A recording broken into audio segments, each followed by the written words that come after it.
House right now, what would you be saying? I would say we're going to bomb the hell out of them. Bing, bing, bong, sit down. Reality star bully? You're fired. You're fired. Or a candidate who could really win?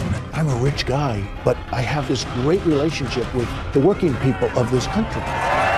You have offended women, Latinos. They're not sending their best. Veterans. He's a war hero because he was captured. You've been called crass, bigoted, obnoxious. And his wife Melania, missing on the campaign trail, but speaking up for the first time tonight. Your husband has come under fire for making disparaging remarks about women. Did he make a derogatory comment about her looks? Women all over this country heard very clearly what Mr. Trump said. Does this bother you? He treats everybody the same. The First Lady of the Trump Empire. But could she be the country's First Lady? I don't know how to put this, but your image, looking the way you do, is that a liability for your husband? Plus, the Trump children. Who is his favorite? And for the first time on TV, all his grandchildren. Hi, sweetheart. The softer side of the Donald you've never seen. I love you. Tonight, he's got all the real estate he needs. But what about this real estate? The White House. For many, the White House is a step up. I am looking around this room. The White House might be a step down. Could this be your next first family? Meet the Trumps. Good evening, I'm Barbara Walters, and tonight, the Donald Trump you have rarely, maybe never, seen before. Not blustering on the campaign trail, but intimate, at home. A family portrait with his wife Melania in her first sit-down interview since her husband announced his candidacy. Plus, his children and even his grandchildren. So, here is the inside look at the man who is hoping to hear you are hired. Instead of his signature, you're fired. You're right. You're right. For years, Donald Trump's life was the stuff that tabloid dreams are made of. What a great honor it must be for you to honor me tonight. The brash billionaire was a real estate mogul, married to 3 glamorous women. Right down here, Donald! A best-selling author who made cameo appearances in movies. Down the hall and to the left. On television. You want another 50 grand? I cut the grass for you every Saturday. Hey. Even commercials. Hey, yourself. Most recently, he reinvented himself as the host of a reality show, The Apprentice. You're fired. Not the typical resume of a man who aspires to be president. What made you start running? Did you have a dream? Did you get up and say, you know what, president? The time I really thought about it was last time when Mitt Romney ran. And he ran, and I decided not to do it. And I had a lot of obligations. I was signed a contract with The Apprentice, and I had a lot of buildings under construction. I was doing a lot of things. It was sort of difficult to do it then. Now I'm in perfect, it's perfect. Although I gave up 2 seasons of The Apprentice. NBC signed me. I know, but it's still, you know what? It's a lot of money, and it's 2 years of primetime television and other things. But this time I said I'm going to do it myself. But Donald Trump is a candidate unlike any other. Because our leaders are stupid. Stupid people. Wah. Bing, bing, bong, and that. With his lack of propriety, Donald Trump. Trump has made the theater of politics popular. The only one qualified to interview me is me.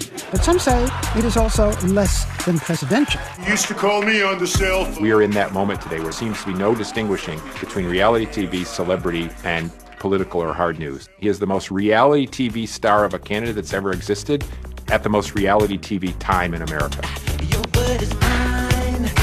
I first met Donald Trump in 1987. Michael Jackson was at the top of the charts. Hair was big, greed was good. Greed works. And then 41-year-old Donald Trump was flying high. When you look at that wonderful skyline, do you say, I own that? Well, I look at that skyline, Barbara, and I really say it's the greatest in the world, and I'm very proud to be a part of it. In the Big Apple, the Trump card was an ace. Anything else you want to buy as you look out there? Any good properties that we can see? I'd really like to buy everything if that were possible. I bet you would. What about Central Park? No, I think that should be preserved and left, and Donald Trump should not be allowed to touch Central Park. A lot of people are very relieved. But Trump was already dreaming about his next conquest, a future far more grand than just Prince of the City. New York developer Donald Trump charging American foreign policy lacks backbone. Is he running for something? It was the beginning of a long flirtation with the greatest get of all. We're going to see whether or not I'm going to run. Are you running for president? I have never been so serious as I am now. Finally, after almost 30 years, the man who might be president sailed down an escalator for his surreal moment of destiny. I am officially running for President of the United States. His speech was one of the most jaw-dropping presidential bids in history. Country great again. The U.S. has become a dumping ground for everybody else's problems. We have losers. They're laughing at us. His thoughts about immigration provocative, to say the least. When Mexico sends its people, they're not sending their best. They're bringing drugs, they're bringing crime, they're rapists, and some, I assume, are good people. I will build a great, great wall on our southern border, and I will have Mexico pay for that wall. How do you plan to do this? Okay, ready? Yeah. First of all, we have to build a wall. We have to create a border. We have to have a wall. We're going to have a wall. It's going to be a real wall, not a little wall that they drive trucks with drugs over the top of it, okay? You see the pictures in the newspapers where they have ramps right over the little wall. And it's not going to be hard to build. It's going to be done, hey, who's better at building than me? I know exactly what to do. New fallout for Donald Trump. Unlike any ordinary candidate, Trump didn't back off. He doubled down and set off a firestorm. We'll call it another Trump dump. Macy's is now cutting ties with Republican presidential candidate Donald Trump. When you send these people out, what do you do with the women and children? They're going to go with them. Oh, everybody. You have to sure, it's got to be a family unit. It's going to be done humanely. You speak your mind, heaven knows. You have sometimes offended women, Latinos, veterans. How can you unify the country when you make these divisive statements? Women respect me, they like me, and they know I'm going to take care of them. I'm going to protect them. The people that are here legally, Hispanics, like me because they don't want people coming in and taking their jobs. Do you speak any Spanish? No. This is an English-speaking country, remember? They want From the beginning, what the hell are we getting involved for? Come on. His inflammatory comments have drawn criticism from every quarter. Let's go, baby. Trump's running for president. This is your worst nightmare. Could he actually win? No freaking way! Trump is the shock jock of the political campaign, but it's paying off big in the polls. He is now at the top of the pack for the Republican nomination. After you announced your run for the presidency, there was a cover story in the Daily News that showed you as a clown. You've been called crass, bigoted, obnoxious. Any of this bother you, or does it all? No, nobody calls me a clown now, I can tell you that. And you're right, at the beginning they were doing everything they could. Everybody was trying to belittle because that's what they do. Now they've gained great respect because I've gone from going into a race that everybody said I wasn't going to enter, and I went being up, and now I'm leading by a lot. So I've spent less money and I'm in #1 position. Other people have spent $30, $40 million and they're dying. I used some words to describe you disparagingly. What words would you use to describe Donald Trump? Well, I mean, I'll give you the positive. I've always had great imagination. I've had great success with money. But what they say is he a nice person? And I think actually I am a nice person, but I think the thing that will surprise people, I'll be a unifier. I think I'll bring people together. And that includes blacks and whites and everything. I think people will come together. But the man who calls himself a unifier has had a divisive history on the campaign trail. 1 second. No. I didn't want to get you cannot take more energy tonight. I like that. I never attacked him on his look, and believe me, there's plenty of subject matter right there. You have said that one of the most important aspects in your personality is winning. Why winning? What about it's not whether you win or lose, it's how you play the game? I like winning better. Look, we have to win. Okay. Our country has to win. Our country's been losing for so long, it can't go on like this. We're not going to have a country left. I kid when I say you're going to win so much if I win the election. You're going to win so much at trade, military, every way. You're going to win so much, you're going to get sick and tired of winning. We lose every single way you can lose, we lose. And when Paris was attacked in a violent wave of terrorism, candidate Trump blasted back. If they had guns, it would have been a much, much different situation. If you were president, what would you do to protect Americans from such an attack? Would you bomb Syria? I would bomb wherever they are. Right now we're being so politically correct. Nice and gentle, nice and gentle. We've got a cancer there, and the cancer is ISIS. Life means nothing to them. France has declared a war on ISIS. Should we declare war? I think so. Why not? Because right now they're getting people who have this great respect for ISIS, because ISIS is getting away with murder. They're knocking out airplanes. They're knocking out nightclubs in Paris. You can't let that happen. You have said that you could reason with anyone from Putin to the Chinese leaders. If you had an opportunity to speak with a leader of ISIS, what would you say? You got to take them out, Barbara, and you got to take them out swiftly and strongly. As far as ISIS is concerned, that's a different thing. These people are crazy, okay? These people are crazy. You called President Obama, I'm quoting, insane for allowing Syrian refugees into this country. We have no idea, Barbara, who they are. If you were in the White House right now, what would you be saying? Oh, I would be saying, let's go, folks. And I would be getting other countries. Let's go, folks. Look, I am the most militaristic person. I will make our military so strong and so powerful, nobody's going to mess with us. Coming up, a glimpse at a campaign trail like no other. Does anybody want to take a ride? And in rare interviews, Donald Trump's very own First Lady, Melania. Is yours a marriage of equals? His children, and even his grandchildren. Next on Meet the Trumps.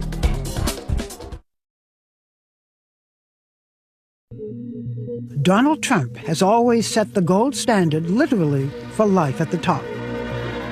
His $100 million tri-level penthouse is inspired by Versailles, with a palatial living room, imported crystal chandeliers, hand-painted ceilings trimmed in gold leaf. It has sweeping views of New York City from every side. You have said that success is a kind of drug, and it's too powerful for most people to handle. How do you handle success? Well, a lot of people can't handle success. I've seen it. A lot of people can't win. They don't know how to win. You see it in sports, where they're right on the threshold of win, and then they can't get it over the line. It's an amazing thing. Winning is tough. I always said winning is somewhat maybe innate. Maybe it's just something you have. You know, you have the winning gene, but I've seen it. I've seen great talent, both in business and lots of other things. They should be able to do it, and they can't get the ball over the line. You are a winner? I think so. I mean, I'm looking around. Yeah, there's a lot of gold here. You've done pretty well, right? Sense. He shares this palace in the sky with his beautiful and graceful wife, Melania. Hello. We have. She has been mostly absent from the campaign trail until tonight. You too. Come join us. Mrs. Trump, it's a pleasure to see you, and we don't see you that often. You're not on the campaign trail. How do you feel about campaigning? Well, it's my choice not to be there. I support my husband 100%, but we have a 9-year-old son together, Baron, and I'm raising him, and this is the age he needs a parent at home. Were you involved in the decision of your husband to become president? We discuss a lot, yes, and I encourage him, and I encourage him because I know what he will do and what he can do for America. He loves the American people, and he wants to help them. Melania and her husband met at a party in 1998, where she caught the eye of the flirtatious Donald Trump. He came up to you, you rebuffed him, yeah? What was your first impression of Donald Trump? Well, he was very charming, and we had a great sparkle. He came with a date, so he asked me for the number, and I said, I will not give you my number. So if you give me your numbers, I will call you. And he was known as kind of a ladies' man, and but we had we met a week later. And then it was okay? Yes, we had a great chemistry the first time. We've had great chemistry ever since. Before she was Melania Trump, she was Melania Knaus, born 45 years ago in a small industrial town in Slovenia when it was still part of Yugoslavia. Melania, a natural beauty, was also a bookworm. She went to university and was studying architecture when she was discovered by a major fashion photographer when she was just 17. Soon after, she left school and Slovenia for New York City. Who would imagine that the quiet girl from Slovenia would end up the wife of a mega billionaire? Their relationship made international news, not just because it was a May-December romance, he is 24 years older, but because of Donald's previous 2 high-profile marriages and even higher-profile divorces. Are you following the Trump thing? You can't miss it. The latest dispatch from the front in the battle of Trump versus Trump. The front-page fiasco of lovers, lawyers, and large settlements.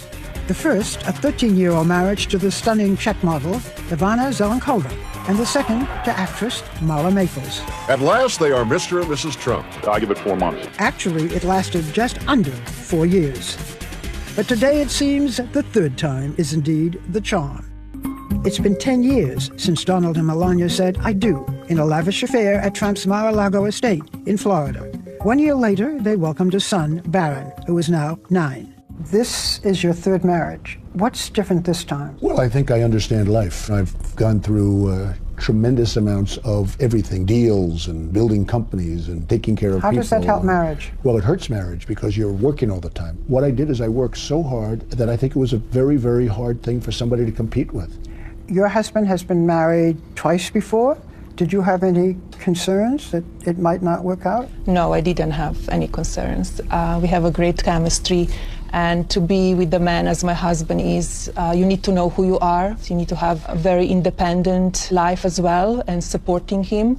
You need to be very smart and quick and be there for him when he needs you. Is yours a marriage of equals? I would say yes. I would say no. No, I think she's far greater than the 50%. No, we have a very, very, pretty much equal relationship. Yes. Wouldn't you say? Melania, how do you do? How do you do? But if the Trumps win the White House, Melania will have 2 noteworthy distinctions. The first foreign-born First Lady since John Quincy Adams' wife Louisa, and the first First Lady to have posed in a picture like this. I don't know how to put this, but your image, looking the way you do, is that a liability for your husband? I don't think so. I don't think so. I think people will always judge. Maybe they will say, oh, the past that you have, the way you were modeling. That's part of the job that I was doing. I was a very successful model. And I did some photo shoots. Yes, they were a little risky, but nothing more than you see every year in Sport Illustrated. She was actually in Sports Illustrated, which I just saw that picture the other day. It was beautiful. But I will say this, if I'm lucky enough to win, the public will be so lucky to have Melania as the First Lady. She will be so beautiful and elegant and good from the heart. She will be a fabulous First Lady. First Ladies are expected to have a cause. If you have a cause, what would it be? I'm very involved in charities now, many, many charities, involving children, involving many different diseases, and I will, if the time comes, I will choose what is dearest to my heart and work on that 100%. Do you give your husband any advice on the debates? We discuss, I tell him my opinions. Give me an example of a piece of advice that you've given your husband that he has taken. I will keep it private. Well, she's told me, and I can tell you, she's told me a couple of times during the debate, she was very happy with my performances, if you want to call them a performance, but she said you could tone it down a little bit on occasion, which I understand. In the center of the stage tonight, businessman Donald Trump. And speaking of tone, I wondered if Melania had ever taken her husband to task on his tone toward women on the campaign trail. Did he make a derogatory comment attacking Carly Fiorina? Insulting the way she looked. He said, look at that face. Would anyone vote for that? I think women all over this country heard very clearly what Mr. Trump said. You know your husband has come under fire here and there for making disparaging remarks about women. Does this bother you? It doesn't bother me. He treats everybody the same. He talked about men as well, not about women only. Maybe they just go into a little bit more details when he says something about women. While Melania laments the amount of time campaigning cost their marriage, the couple insists that at heart, they're homebodies. When he comes home, we spend time together, 2 of us, or 2 of us and Barron. Just be at home, because that's a really quality time together. And why not? When for now, home is this lavish penthouse apartment, not Pennsylvania Avenue. For many, the White House is a step up. I am looking around this room. The White House might be a step down. The White House is the White House. It's just a spectacular place. And, it's something that represents something very special. Next, the brand, the Boeing, the billions. I'm really rich. But is all that bankable at the ballot box? What's the downside of being part of the 1% of the richest people in America, especially when you're trying to reach the middle class? When we return.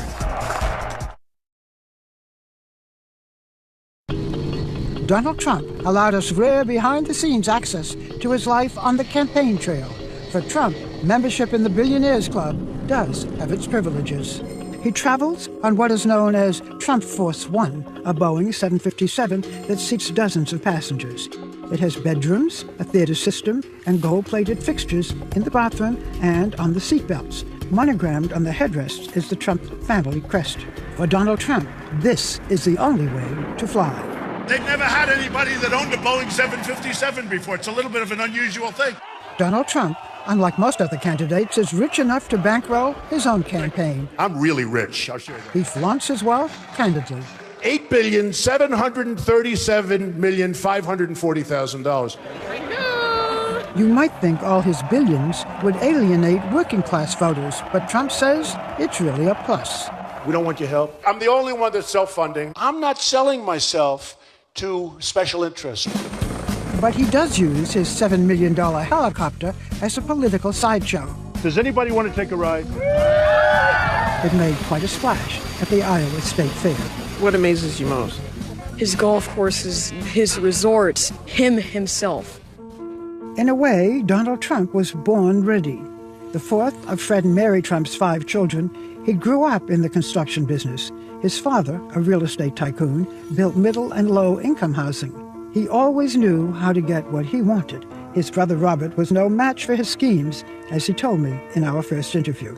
Robert had a set of blocks, and I had a set of blocks, and I asked Robert if I could have his blocks, and I built a beautiful, tall block building, and then I said I like it so much that I glued it together, and then Robert couldn't have his block.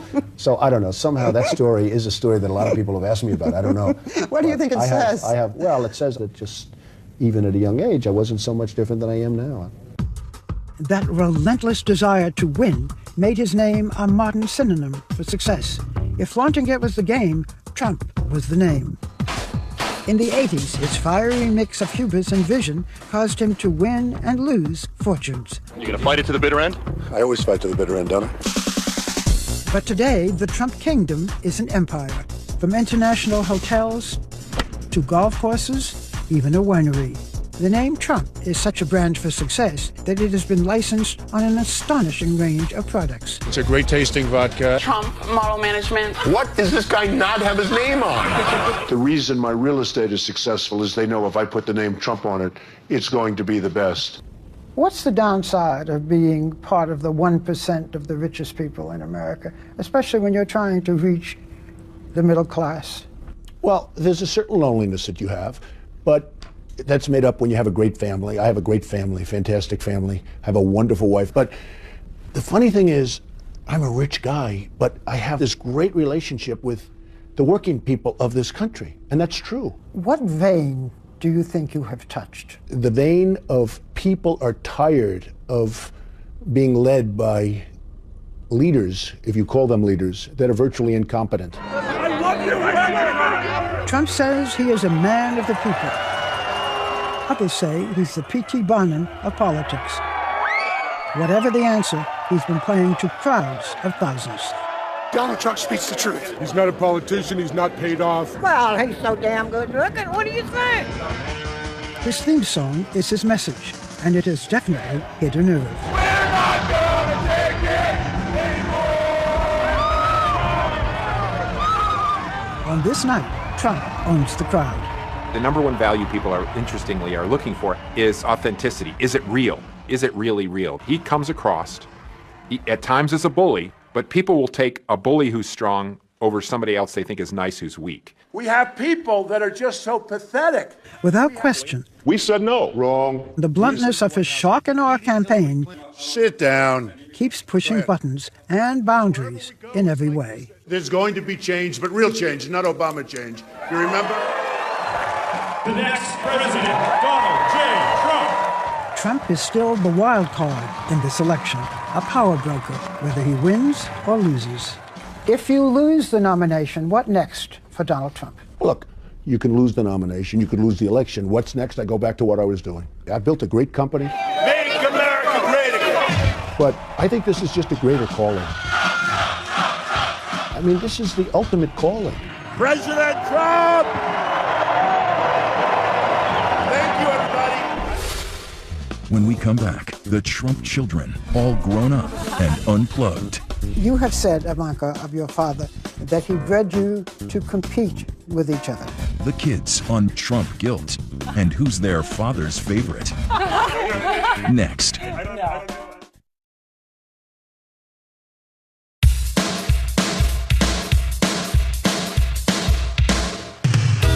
For every kid, there comes a point where your parents stop being cool.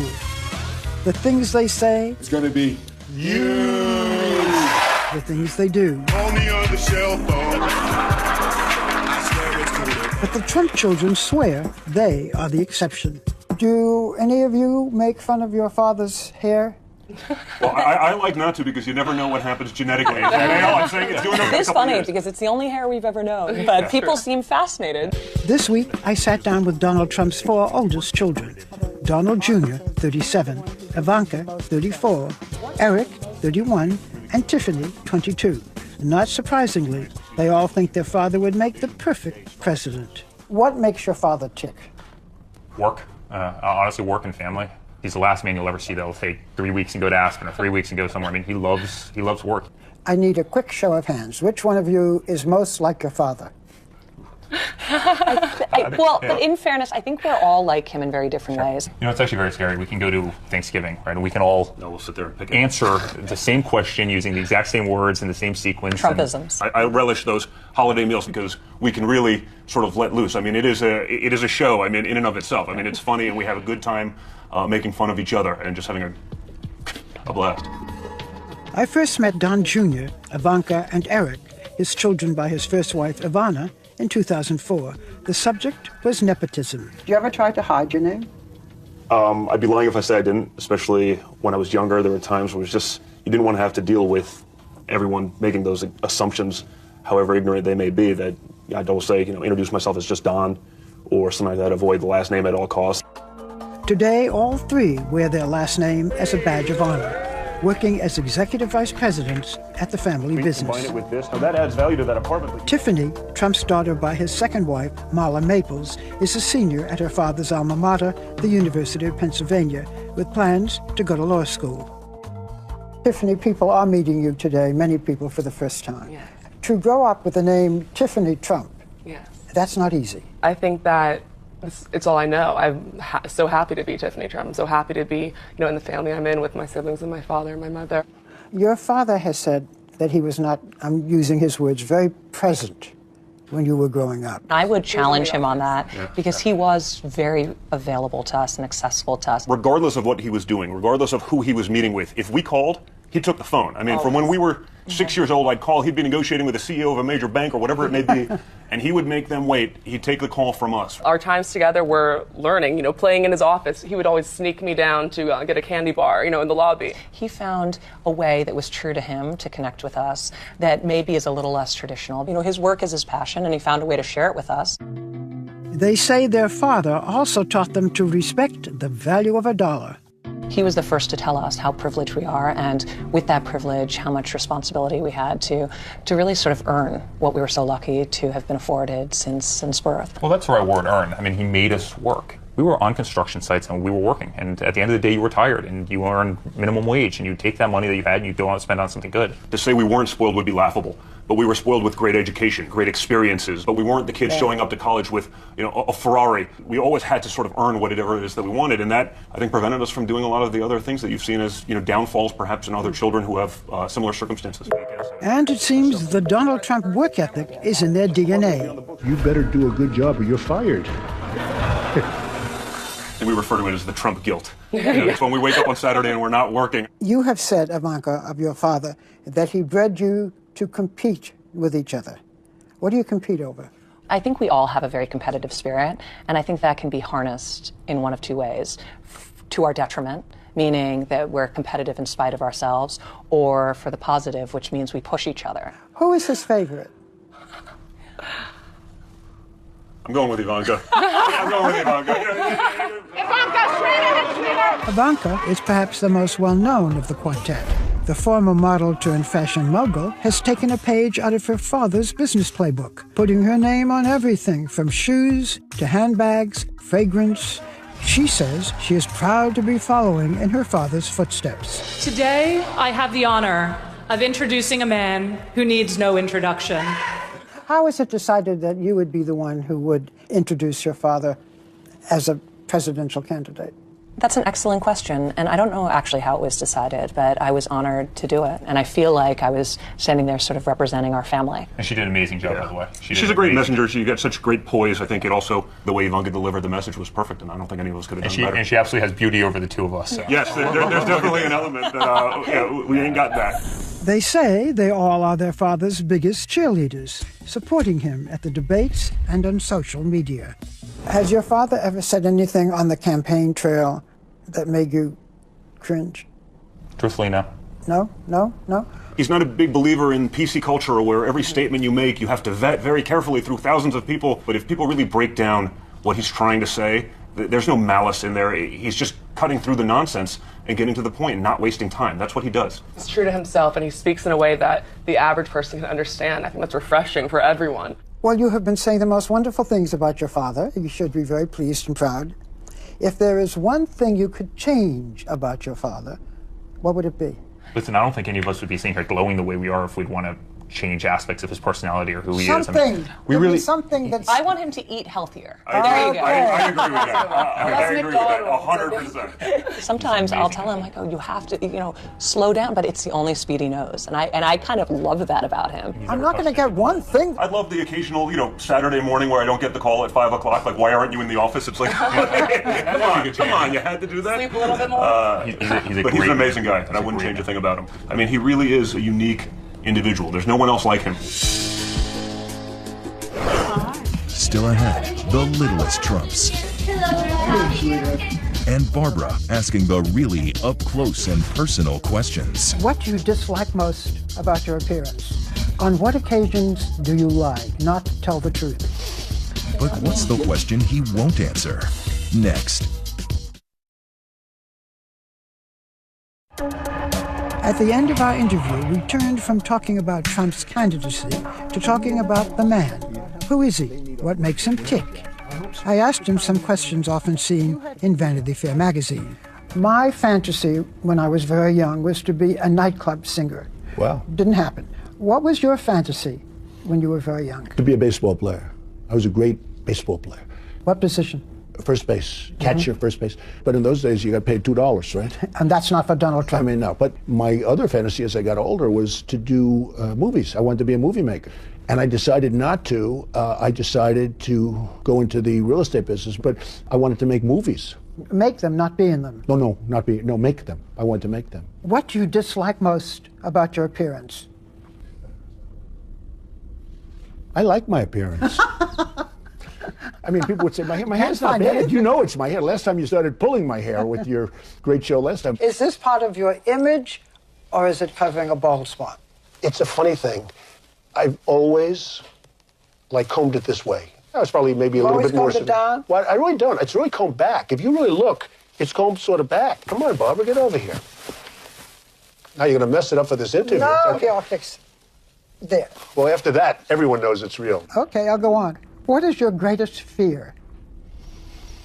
Well, I don't want to reveal fears, because if I reveal fears, I'm giving up something. This is what I say. I hate when I see generals being interviewed because they're telling things that the enemy... I don't like revealing weaknesses. And, we all have certain fears, and everybody has fears, but I don't like revealing my fears. Okay, what's the trait you most deplore in yourself? Well, it's the one I like best, and it's the one that it's a little bit tough for people. I never, ever quit. I never give up. And in one way, that can be a little aggravating to people. In another way, I think it's a good trait. What do you dream about most frequently? I have good dreams, just having a good life. Good family, good life, so important. Barbara, I see people that are very wealthy, friends of mine that are immensely wealthy people, the wealthiest people in the world. A lot of them aren't happy. They don't have a good family life. They don't have a good marriage. They don't have good kids, or their kids are on drugs. And the happiest people I see are people that have a great family life. On what occasions do you lie? Do I? Lie. Not tell the truth. Well, I think I will oftentimes, and I don't call it a lie, I call it a fib. If somebody's not looking good, I never would say that. I'll say, you're looking good, or you're feeling good, how you doing? And somebody could say that's a lie, or it's a fib, but they don't look good. But, I do it. I don't want to hurt people's feelings. Believe it or not, I have a lot of feeling toward that. I don't want to hurt people's feelings. Is there anything that you want that you don't have? Well, I think the one thing that I want right now is the presidency. I will do a great job, and I'll make a lot of people happy, It'll be a very positive thing. I don't need it for myself, for my ego. I just think I do a great job. You've met the children. Now meet the grandchildren. Donald Trump kissing babies. Next.